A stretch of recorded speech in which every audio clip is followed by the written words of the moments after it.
યુવતીને માર મારી છેડતી કરવાની ઘટના સામે આવી છે। યુવતીએ છેડતીનો વિરોધ કરતા તેને ઢોર માર માર્યો હોવાનો આરોપ છે। યુવતી પર કરાયેલા હુમલાનો વિડીયો પણ સામે આવ્યો। ઇજાગ્રસ્ત યુવતીને સારવાર અર્થે હોસ્પિટલ લઈ જવાઈ। દયારામ પ્રજાપતિ તથા અન્ય એક શખ્સ સામે ગુનો દાખલ થયો છે। પોલીસે પીડિતાની રજૂઆતના આધારે ગુનો નોંધી તપાસ હાથ ધરી છે।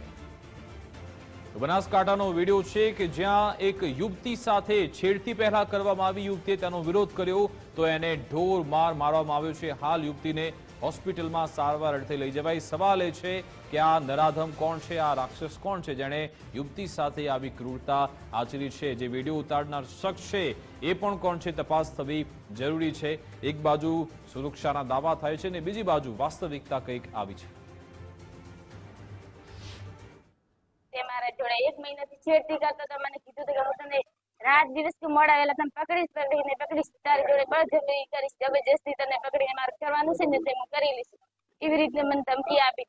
જ્યારે પછી આ મને એકલી જોઈને એ રમેશે મારી જોડે બળજબરી કરવા, રેપ કરવા આવ્યો। ત્યારે મેં એને ધક્કો મૂકીને દૂર કાઢ્યો તો એ મારી જોડે માથે આવ્યો તો એટલે પછી મેં ધક્કો મૂકીને છેડો કાઢ્યો તો મને એમ કીધું એટલે એને મને ખૂબ જ માર માર્યો। માથામાં ને કમરમાં ખૂબ ધોકા થયા।